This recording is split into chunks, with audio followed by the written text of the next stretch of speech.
All right, ladies and gentlemen, MrSotko here. Welcome back to the channel, and today we're going to be talking about the dip that occurred. And you can see here by the chart just the other day, we were at $58,000. Then all of a sudden, oh man, 46,000. Now back up to 51,000, but declining a bit. And so it's likely we might not see 50,000 for very long. Maybe we're going to go back to 40, maybe 30. Who knows where we're going at with in terms of Bitcoin? But what caused the dip today? And my argument, it was likely the stock market and some careful preparation of whales or institutions or a group of individuals. But first, we have this Yahoo report, and today the markets went down a little bit. There's a little bit of worry in the stock world.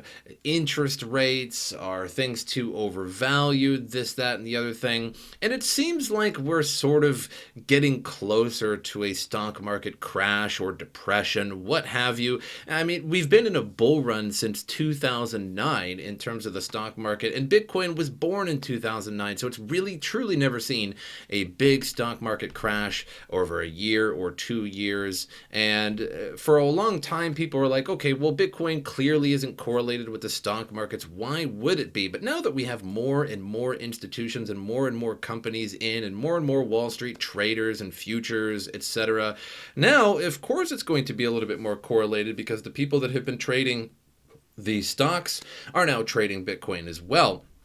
So tech stocks dropped on valuation concerns, while commodities rallied and bonds yield rose, with investors pricing in stronger growth and faster inflation. So with bond yields rising, people are putting less money into stocks and Bitcoin, and they put it into bonds because it's just a lot safer, and you're just going to get that guaranteed money from it. The NASDAQ 100 tumbled more than 2.5% to a 3-week low as investors questioned the appeal of expense growth-based stocks. The S&P 500 fell for a fifth day, its longest losing streak in a year. Gains for energy shares and financial companies limited losses on the Dow Jones Industrial Average, which did fairly well. Now, commodities are doing fairly well also, but we're sort of due for a stock crash eventually here. And let me just show you something that occurred a while back, what I believe to be the beginning of the correlation of the stock market and Bitcoin.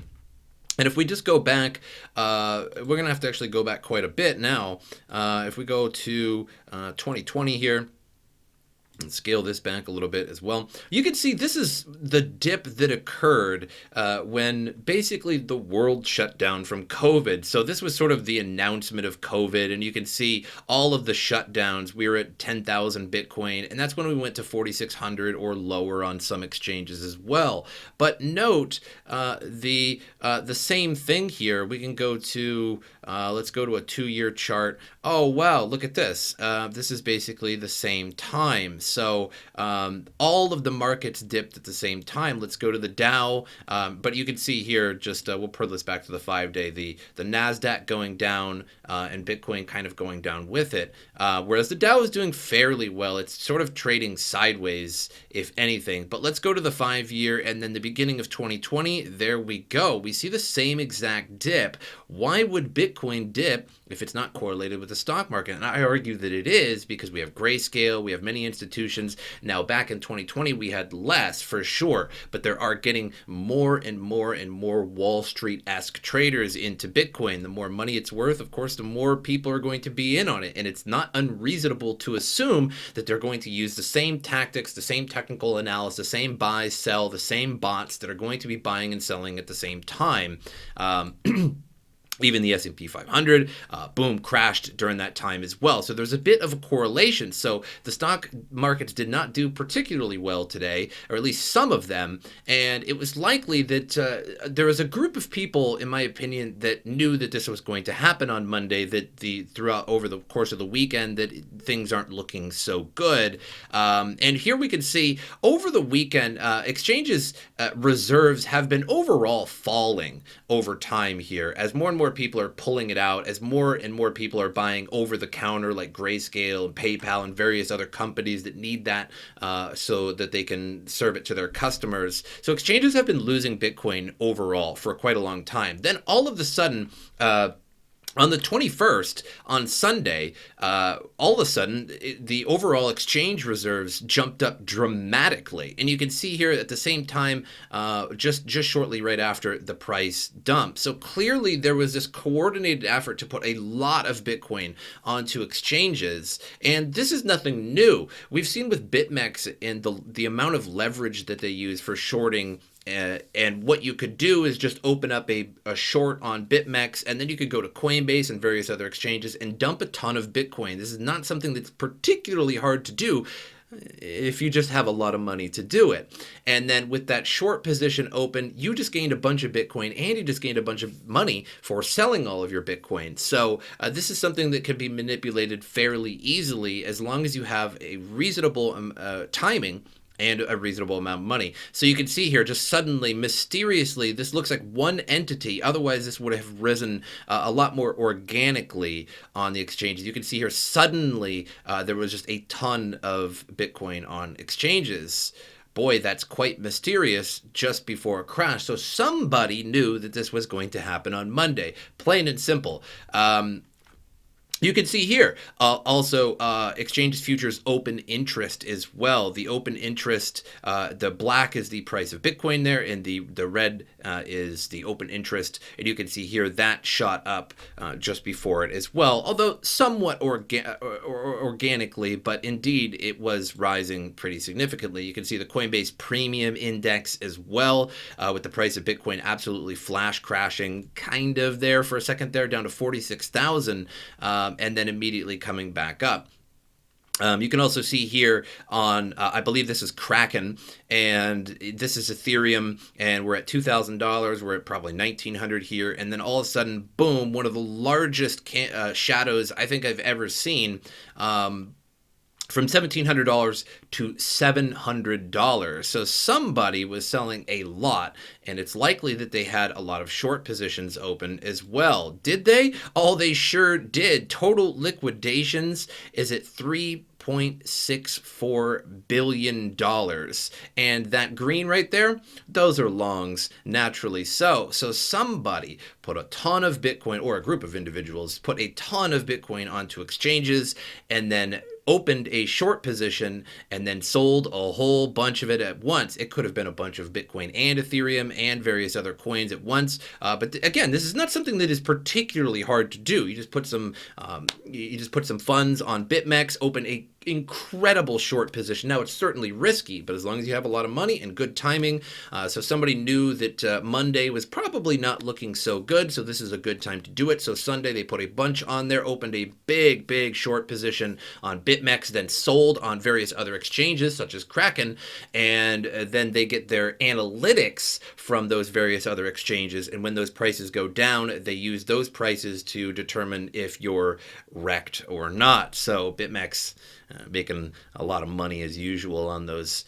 shorts. So that's my idea of what happened today. I think it was just overall, whether you want to consider it manipulation or whether you want to consider it just smarter than you and has more money than us, maybe smarter or maybe not, but definitely has a lot more money than us, and simply knew that well, the markets were probably not looking so good Monday, and going into the future here, who knows? Maybe Bitcoin shoots up to 60,000. We don't know, but I think we are overdue for sure in terms of a stock market crash. It's been rising prices for over 10 years now. We're talking 12 years we've been in a bull run in terms of the stock market ever since 2009. Bitcoin has never seen a market depression because it was born in a time when the markets were just starting to go up.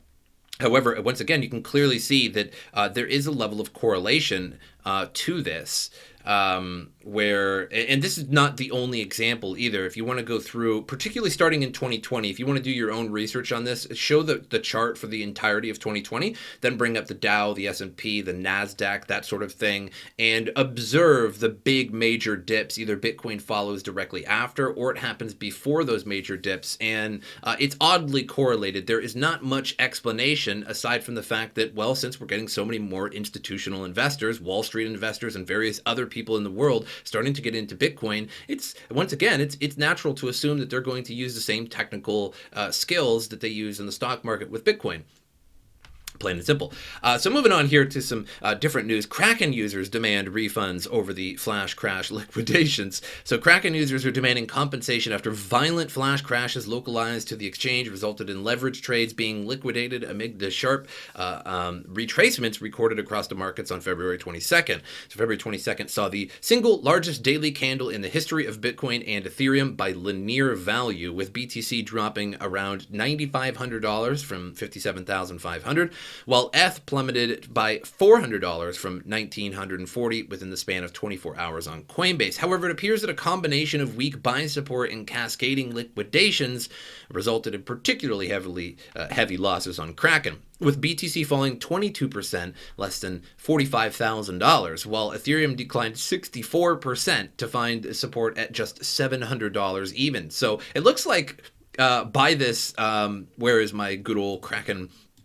Where's my good old Kraken? Who got my Kraken? It looks like somebody, this is exactly $700. So basically somebody was incredibly lucky. Either that or it was part of the manipulation group that just dumped all of this crypto and had a buy order at $700 even. And so not $700 on one, not $712, $700 even. And it looks like they had such a large buy order that it literally absorbed this whole candle and stopped dead right there. So it had to have been a fairly big buy order. It could have been just some guy with a big order, just hoping to get lucky. And they probably did. Or it was a group of people and they realized that, okay, we'll just put the order here. We'll also short at the same time. We'll also sell a bunch at the same time. And we'll put some really low buy orders and we'll just absorb a ton of what we just sold right back to us, which is just sousy manipulation. Oh, sweet, molassesy, sugary manipulation for sure. $700 even? Question in that one. However, the public reaction on subreddit Kraken has seen many traders voice their frustration. Some traders are even threatening to organize legal action against the exchange, which I doubt would even go anywhere. I mean, it's really about the liquidity of the exchange, and you should know the liquidity of the exchange that you're on. Now, could I tell you what the exact liquidity of Kraken or Coinbase is, both of which I use? I also use KuCoin. No, but you should be taking a look at the order book and should be understanding that, hey, this exchange might not have as much liquidity as various other ones in volume. So maybe I shouldn't have a gigantic order on here or leverage trade on this particular platform. Now, I don't recommend leverage trading at all. I've never once done that on my channel. I've been doing this since 2017. I just can't recommend leverage trading. The reason why is because BitMEX has way too much incentive. Now, this is a bit tinfoil hatty here, but way too much incentive. If there's a ton of longs, if everybody thinks it's going to go up and there's a ton of longs, usually it kind of goes down. And then all those people get liquidated. And then the exchanges that liquidate those people get all of those liquidation fees. Now, they don't, of course, get the whole thing, but they get a ton of liquidation fees, and it's just in their interest, plain and simple, to liquidate people. And it's not like they're doing it on purpose. They could. I mean, they could easily sell their own coin on various exchanges and then liquidate and then get a bunch of money for it. Who knows? But what I'm saying here is that this can happen when you're leverage trading. You use a little bit of leverage if you're going to just leverage trade, but I definitely don't recommend it, because at any point you could just wake up in the morning and all of a sudden you just got wrecked and your whole portfolio is gone if you had a ton of leverage in the middle of the night, which you probably shouldn't do. But once again, it's just not a very good. It's not good. Just get rich a little bit slower, right? Just get rich hodling or day trading. You don't need to get 5,000x rich in like 2 days by leverage trading. Trust me, you got a little while. It's okay. Just have patience. Moving on here, MoneyGram puts relationship with Ripple's XRP on hold. Oh, Ripple. Oh boy, what did Ripple do now? So unfortunately, because of the SEC deal that's currently going on, and I think it's the 22nd, they should have had their court hearing. I wonder, I'll have to look that up. I'll have to get you guys the news on all that. I believe they had their court today, but it's probably definitely not over in one day. So I'll have to keep up on that, which of course I will. But MoneyGram now saying goodbye to Ripple for now, at least putting it on hold, like basically all the exchanges and everybody did for Ripple at the moment. But MoneyGram is stepping back from its partnership with Ripple Labs, citing the legal uncertainty swirling around the blockchain's startup XRP token. Now, in my opinion, do I think anything bad is going to happen? Probably not. They might get a fine and they'll have to pay it, and then they'll just be considered a currency, and then they can move on, or they'll just win entirely and they'll move on. The bad things is that they could have to be disbanded. They could do so many fines that it would bankrupt them. Who knows? But I just don't think this is going to result in terrible news for XRP. I think once they're found to be a currency, if they are, and not a security, then the price will just shoot up because exchanges will relist them, partners will come back to them, all kinds of stuff. But the money transfer company said Monday it's not planning for any benefit from Ripple market development fees in the first quarter of 2021, a break from last year's quarter one when MoneyGram banked $12.1 million in such fees. Ripple has been paying MoneyGram to use the XRP token in international settlement since 2019 and first engagement in a pilot agreement with the service in 2018. Since then, MoneyGram has netted $61.5 million in market development fees from Ripple. So Ripple's basically paying them to use their token, which I don't think that's how a partnership works. Those payments now appear to be on hold, at least until the legal rift between Ripple Labs and the SEC clears up. SEC prosecutors claim XRP is an unregistered security in violation of U.S. investment law, an assertion Ripple Labs has vowed to fight, which I believe their court, I think it was today, I think it was the 22nd, but I'll catch up on that one. But moving on here, to CoinMarketCap, still at 1.5 trillion market cap, regardless of the dip today. Still at 1.5 trillion market cap, and that's not bad at all. Are the markets going to continue to go down? We can see here, even just looking without any kind of TA or anything here, if you just look at the week, we've had this retracement up here. So we had the dip and it came back up, but now it's falling before the previous dip. And that's usually not a good look, but who knows, maybe wake up tomorrow at 60,000. One of those things I love to be wrong on. But we might be in for a little bit of bearish activity for a little while here, but it might snap back. Hard to say. After all, it's crypto. It's a wild ride, boys. Put on them seatbelts. But 51,000 Bitcoin after the dip. So far still down about 6,000. Ethereum down still about $300. Binance Coin didn't really affect too much. Just shrugged that one right off, down 12%. But Cardano's still over $1.